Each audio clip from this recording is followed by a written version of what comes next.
Biafra. This is Biafra Liberation Army Network coming to you again.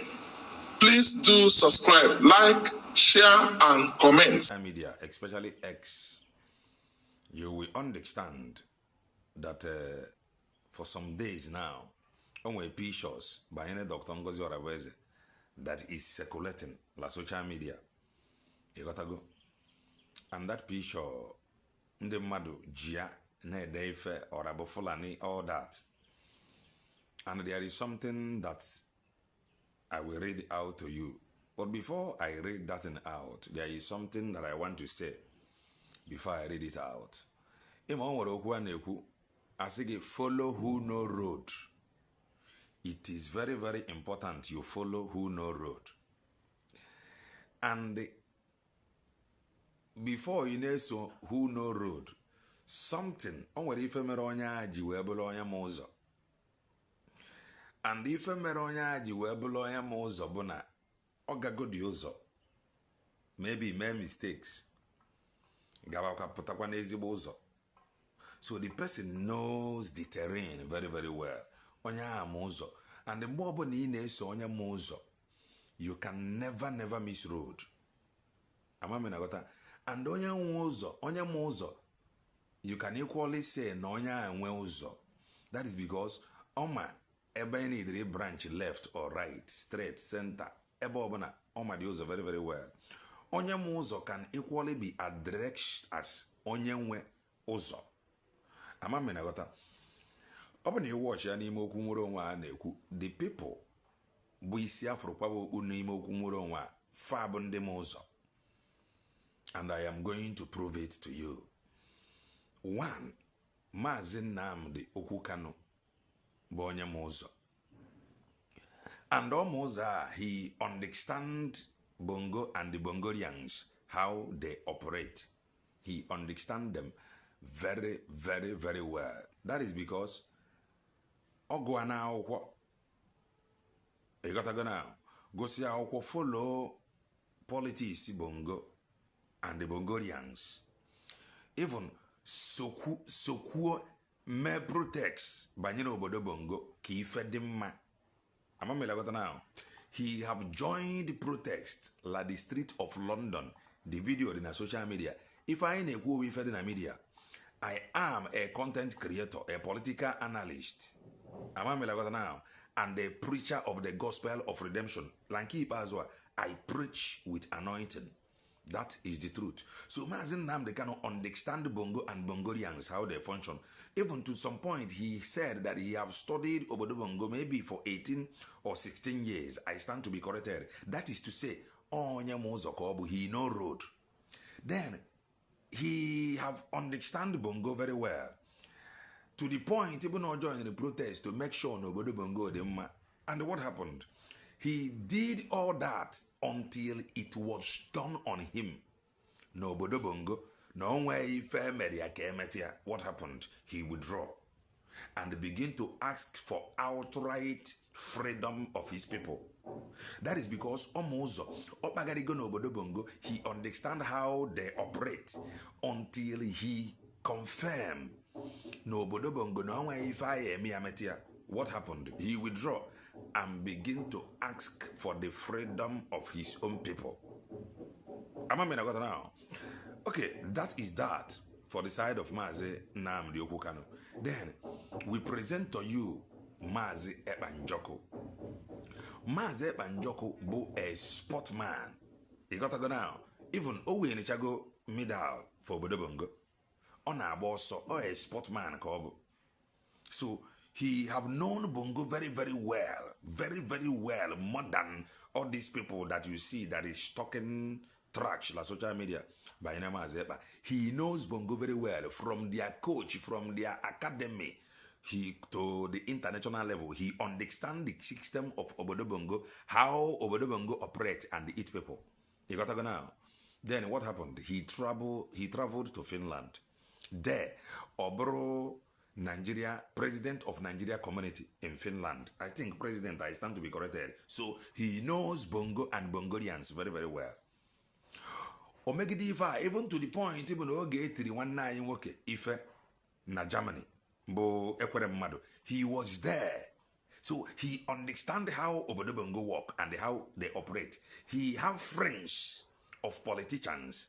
Not until he came to realize no way if n'ime Obodo Bongo as it is metiama na boge no choro outright freedom of his own people.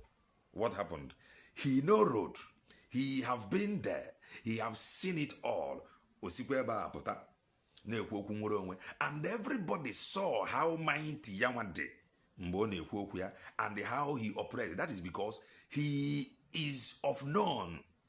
How the system operates. So very easy to even operate in same system. So that is that to Maze and Joko. And some people are agent. That is because they were surprised the way he keep predicting if an emen at the obodo or name. The same, that is because no Mozo, he no road. The same goes to Mazeba. When Mazeba was saying it, people were surprised the way every of his prediction going to pass. That is because no Mozo, he no road. Then, Odana Dr. Ngozi Orewezenaka now.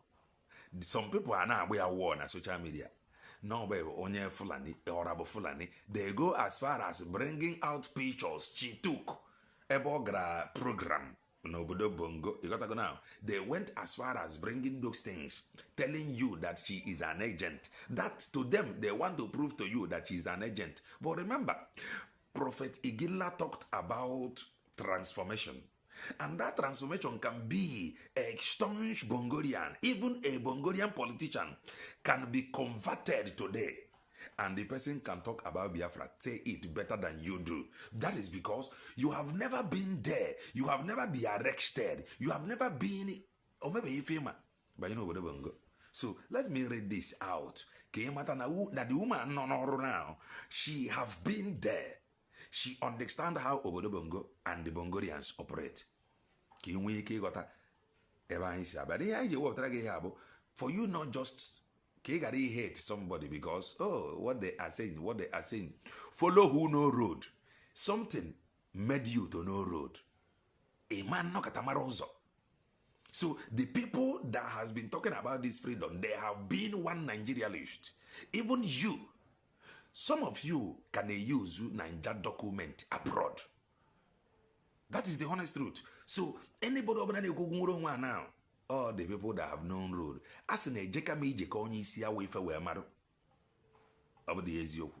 Ejeka me je ko onye isi awe ife we maru. The person who don't know about freedom, the person who don't know the need or the reason why his people want freedom can never talk about freedom. The person that have never enjoyed freedom can never talk about freedom. So when you see these people fighting in God's Arabia today, they know that she have been there. They know that where she have been, Obodo Bongo presently as it is, or at the setting of Obodo Bongo, 10,000 of them cannot be in that, cannot attend that position. Let me now read. This is from Ugo 247. Ugo 247 shared it, and it was written by. Okay, let me read. I am reading from Ugo 247 handle. Breaking. For those parading this picture on X, that is why we are asking for gadget, because we could have shown it to you. Careful. Support us as we are planning to get some gadget. And anyway, we say, for those parading these pictures on X and the misinforming Biafrans, tell them that years back, I was a special guest of the President of the Federal Republic of Nigeria. Special guest. And the wife with a special assignment where I delivered a speech. She was a special guest of the President, even to the wife, where she delivered a speech in front of thousands of whom is who in Nigeria. The Onukus tagged it wedding on how to make on how to make Nigeria a better place. She have worked tirelessly to make sure that Obodo Bongo the man. So if unangeni are not at the same class, some of you never do well. Anybody can convert tomorrow and begin to talk about freedom. Don't get it twisted. That is transformation from little puppy to white shock of animals taking place. Some of you never do well that have never attained to any position. No Obodo Bongo. We rise up and begin to fight them that have walked with who and the who. People that know people. They gotta go. They have been there. They have walked with them. Imaro. They got a day. Here no better on social media. They have been there. They have been in the system. They have been part of the system. They know that this system cannot be sustainable. When do you know Igbo?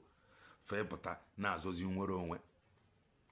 Mazi Nnamdi Kanu have worked with the system of Obodo Bongo. He have okay. Let me withdraw the word work. He have protested to make sure Obodo Bongo worked. But what happened?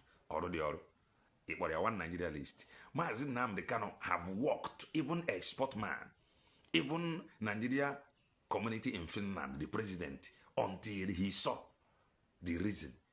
The same goes to Dr. Ngozi Arabeze. Let me continue to read. Let me take that part again. The Onuku stag it a wedding on how to make Nigeria a better place. That is what she worked for. Then, let them be aware that I, with another individual, floated a full-flagged political party in Nigeria, recognized by INEC. These are things, these are records, they are there. You can go and verify that she, by herself, and with another person, they flagged a political party, recognized up to date by INEC. The people that is talking about freedom, they are the people who understand Obodo Bongo very, very well, better than you do. Or say, let me take that part again. Let them be aware that I, with another individual, floated a full-flagged political party in Nigeria recognized by INEC, known as United Patriot, to try and make the country better. That did not work. She tried with another person where their own political party. The reason for that party, they want to be part of change. They want to create change. They want to present a leader from their own political party. That is how far they have gone to know. She have done all that until it was done on her. Until Ochopota, no way family Bongo and the Bongolians met from. Then what happened? Let me continue to read. I see the loopholes and the dangerous diversity in Nigeria that can never be fixed. This is the reason Oji wepụta ikwu okwu nwere onwe nke gị. All these pictures ifro na social media about the pictures she took. She flagged a political party up to date, okay, recognized. These are men and women that have really worked for Obodo Bongo to make sure that Nange Wanabuyamba today were a better life.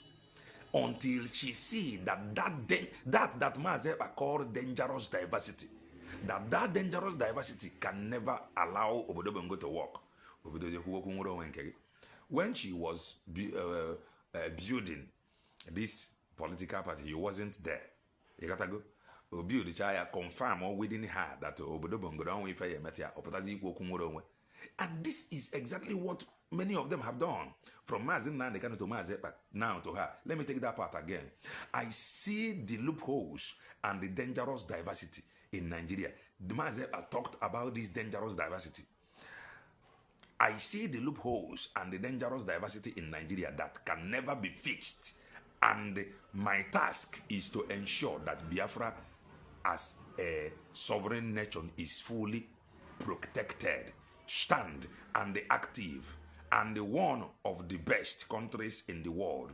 That is my task. I don't need any distraction. She don't need any distraction.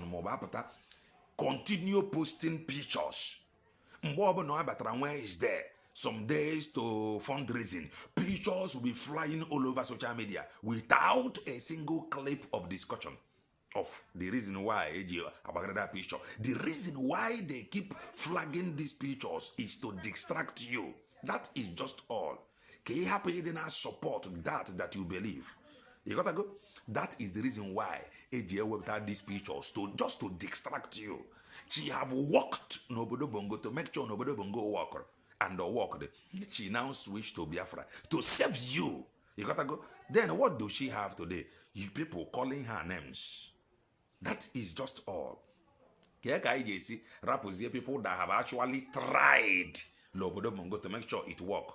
And the system, the dangerous diversity, did not allow them to succeed. Opportunity to make sure that the same energy they invested to make sure that Obodo Bongo worked, that it never worked. The same energy, they are now investing it to you to make sure that Biafra in a work we are worked. What do you have? You see them circulating pictures, calling her Orabo Fulani. Look at her husband. Look at this. But she only went for a function where she delivered a speech. Go and verify. Ask of her that as she is speaking today, La Okanwene political party recognized by INEC she created. That is her playing her own part to make sure that Obodo Bongo work. Obodo she have played part to make sure it work, but never work. Or but he be Biafra. An agent.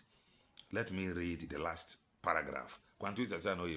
Most of my friends you see on these pictures, like Shati, Aisha, Alebankudi,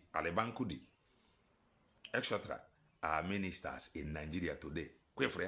The people she made mention of their name, they are still present ministers today. Ministers. As of today, they are ministers, Lobodo Bongo. And I read again. I do have those options, but the freedom of my people trumps any appointment or position in a country that reintegrates known terrorists into its security apparatus. Onwere options able a minister. Her friends cabo minister today. She onwere a lot of options. No about a minister. But because of freedom and kind, and she cannot stand the obodo that reintegrates terrorists. She can't stand it. That is why she chooses to speak for Biafra. She know it. She have been there. She have saw it. The same zeal, what do you have? People who, the man you are supporting, tell us a political party he have handled. Why no Okuya no Obodo Bongo? Okwefro, Biafra. I think I just read out to you the levels they have attained before Febidi Kwokumuro. Presently, Dr. Ngozo Rebeze now, the level she have attained to. N'ime Obodo Bongo. Onye nke ye na-agwa anyị support o ka ifo megiri achieve. Let me read the last part.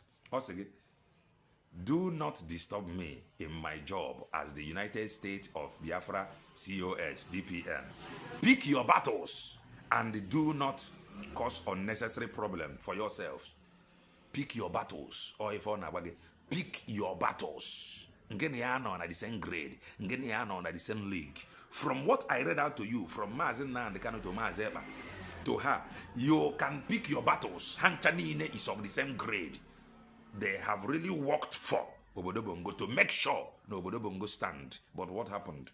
Opposite to the case. Some of you the something now. Oh, look at him. He was fighting those that fought Ekwedemadu. Look at him. Oh, he's an agent. Today, what happened? He has been there. Often that dangerous diversity cannot allow or let Obodo Bongo to see the light of the day. The same to Dr. Ngozo Rebeze. Over to you that is fighting Dr. Ngozo Rebeze, that have fought Mazeba, that have fought Mazin Nandekano. Show us your own political party. Show us your impact, Obodo Bongo. You know no road. Follow who know road. How will you know those that know road? You must follow their tracks, their track record to know. Man, if I can follow peace with all men. Dr. Ngozo Rebeze, men on ground, the people showing interest to work with you, make sure you work with them. But those that did not, or those that don't want to work with you, it is better. Follow who know road. Follow who know road. I just read out from Mazin now, the kind of Tomazia, but to Dr. Ngozi Orabeze. Let them bring the people they are projecting. That is their records. So that we can check and balance. We hate nobody. We are only setting the record straight. Chineke mezi okwu a. Nye ga understanding. Na heze chi okike abịama. Ise